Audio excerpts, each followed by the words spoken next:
Good evening, girls. It's Effie here. As promised, I'm going to make a video about the IVF appointment I had on Tuesday and the IVF orientation I had today. I'll go through with what happened on Tuesday first.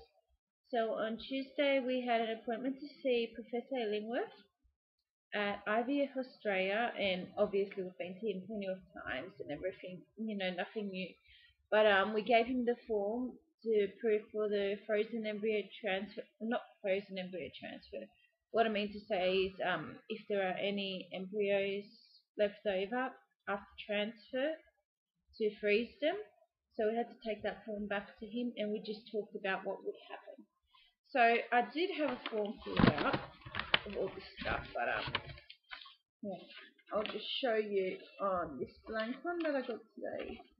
Let me just find it. I did try to scan this last night, but yeah, I can't get the scanner to work at the moment. So what I'm going to be on is an antagonist cycle. So there we go. There's the thing there. So I'll just bring it up in parts. So basically, I'm waiting for AF to show up, which should be Monday according to the pill. So when I get AF on cycle day 1, I ring up the clinic and I let them know, and they get me to come in on the second day where they will do a blood test to make sure that I'm ready to go for the injections, which is going to be gonorrhea. So every bit that you see at the top there, which is like, I don't even know what you would describe it as. So let me see if you can see it on here. So these little, sorry. So there's little purple star cross things. They show that's when I'm going to have a blood test. And those wave things at the top is when there are going to be ultrasounds. So after 5 days of being on gonorrhea injections, I go for another blood test, which will show if, I don't know what it's going to show, but it means that I'll start the antagonist injections, which I forgot the name of. I've got it all in here, which I will explain in a sec. But I start on them and then just continue examine, so ultrasound and blood tests to find out what is happening. Sorry, I'm trying to bring it up the best way I can. Okay, so after that, the nurses will let me know when to stop it. So that last blood test and the ultrasound, they will let me know when to stop it and when to have the HCG trigger shot, which I said do by myself at home. And this needs to be timed because 36 to 38 hours after is when the eggs need to be collected.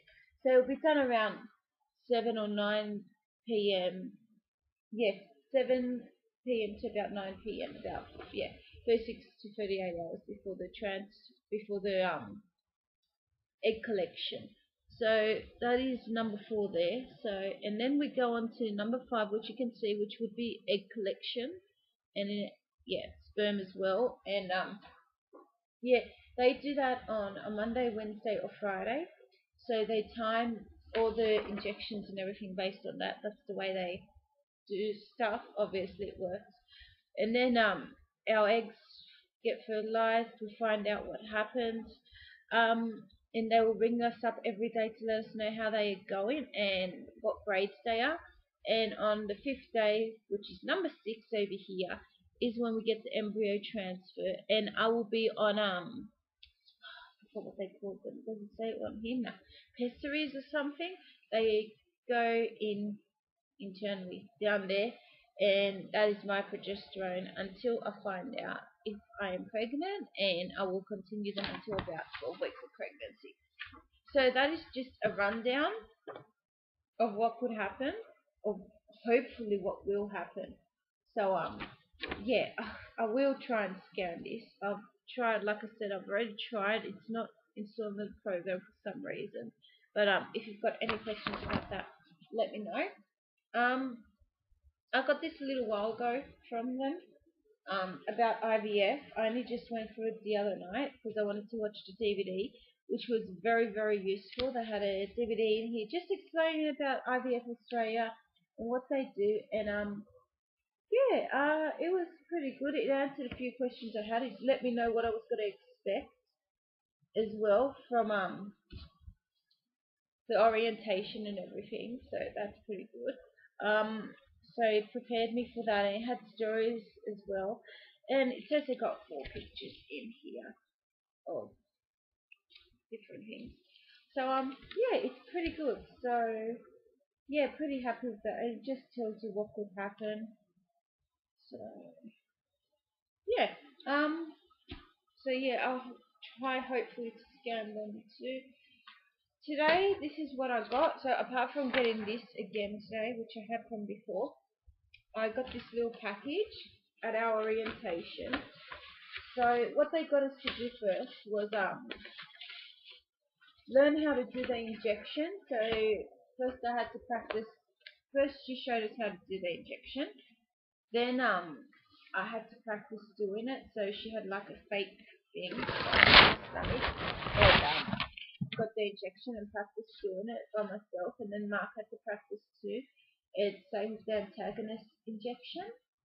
And then just answering questions, explaining the whole process, what happened. Then I had a lot of questions, as I usually do. This is costing a lot of money, and I just want to know everything to expect, and yeah, I'll go through this package and then I'll explain everything after. So she just went through the package. So we've got a thing about the blood test information sheet, which I pretty much know because I've had blood tests for the COVID to see if it works, and it's just pretty much the same procedures. Be careful when what you lift during the day. Make sure you drink lots of water before the blood tests and everything.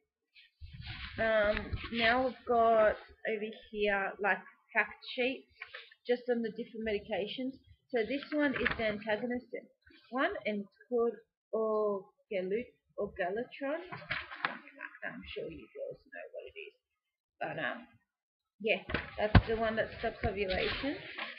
This is just the one on the progesterone. Okay. We've got this is trigger shock. Yeah. And I have the bottle F. There we go. Okay. Over here, let me see what else. So she had a sheet for us about what are some simple ways for me and Ma to help maximize our chances of conceiving. It's just got a list here. So regular intercourse, folic acid, which I've actually had a problem with in the past because it gives me IBS pain. But I told her about that. She said just get plain folic acid. Don't get the ones like Elevate and stuff. See how it goes. So I got some today. So iFolic with iodine. And Mark got some new ones as well instead of the zinc for him to take the Menovat. So we'll see how he goes with that. Healthy diet, regular exercise, maintain appropriate weight. So we're in that category. Stop smoking and recreational drug use, which we don't do, and minimize alcohol and caffeine intake. Now, caffeine I've been decreasing. Mark's been drinking decaf coffee since about March, so we're pretty good there. On the other side, it says stuff that might help just with general health and everything. And one thing that stuck to me on here was the acupuncture. I was actually tossing up whether to do it or not, and I'm actually really leaning towards it. So if you have done acupuncture and it has helped you get your BFP via IVF or ICSI, please let me know. Is it worth it? How much does it cost? Yeah, because I'd really like to find out about it to help me with it as well. It says here, I think it was in this sheet, acupuncture on the day of embryo transfer may improve implantation rates. So, I'm willing to give anything a shot. This is just a thing of the nurses at IVF Australia. They gave me the phone numbers for directly to them, so I don't have to go through the reception if I have any questions. So yeah, I know how many of these girls do I know. I know a few of them because they've done my blood tests before. I know Jackie and I know Jessie. So yeah, this is a thing on the Donald F. I just got this today, so I haven't had a chance to watch the DVD yet. But yeah, Mark's looking forward to watching that, so he knows because he wants to help me with the injections. This is just a thing on Elevate and Menavit that we've got here, as you know. And over here's just a card. What's that for? Oh, I'll explain that one in a minute. And this one's just counselling. They offer us one free counselling session, and Mark actually wants to take a few of them. So yeah, we'll arrange that because I already said to him if he's interested, I'm more than happy to go ahead with it. It will answer questions he's got, and it will just hopefully help with stress less as well. So I've got to organise that soon. And I've also got this, which I had to fill out a form for. It's the IVF Australia forums they've got for their patients. And she said I was actually the first woman ever she's had go in there who's been excited when she's mentioned the word forums. She's like, oh my gosh, everyone else gives me a blank stare. And I told her about our little community and everything. So yeah, I'm really excited about that. I wonder what the girls are like on there. Hopefully I can find someone around my actual area. Maybe meet up with them too. That would be really good. It would help for Mark as well. Because I've obviously got the support from you girls, but he doesn't have pretty much anyone to talk to about it. So, you know, anything we can do, it'll be really good. So, yeah, so I don't know what else to say. Like I said, I asked a lot of questions. I went in there prepared. I asked about the grading, but that is more based on the scientists telling me. You know, they'll let me know each day after egg collection. Hopefully everything goes well. She says there is a chance of the cycle being cancelled if the follicle's not growing properly, if there's no reaction to the injections or anything.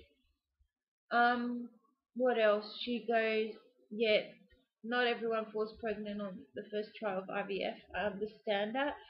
And I pray that if it does not work on the first cycle of IVF, I pray and I really pray that we do have some frozen embryos so we could do a frozen embryo transfer because, yeah, it's just so much money.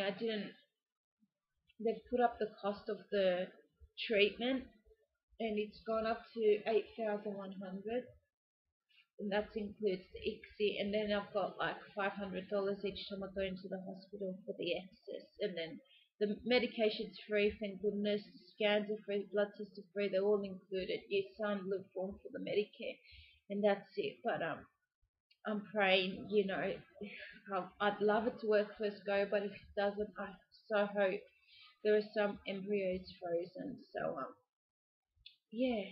What else? So AF should be due on Monday, which is 12th of September. So if that's what happens, I ring the clinic. They are going to get me to come in on the Tuesday for a blood test, and then hopefully we start from there. Get all the medication then, and start everything. So I'm really looking forward to it now. I'm nervous, of course, but looking forward to it. So is Mark. And yeah, thank you for watching. If you've got any questions, feel free to ask. And like I said, if anyone's got any advice on the acupuncture, because like I said, I'd really like to try it because I have heard that it's worked for to achieve pregnancy and to help relax because I am really stressed at the moment. Please let me know how it's gone because I'd love to try it. Okay, thank you for watching, girls. Have a good night. Bye.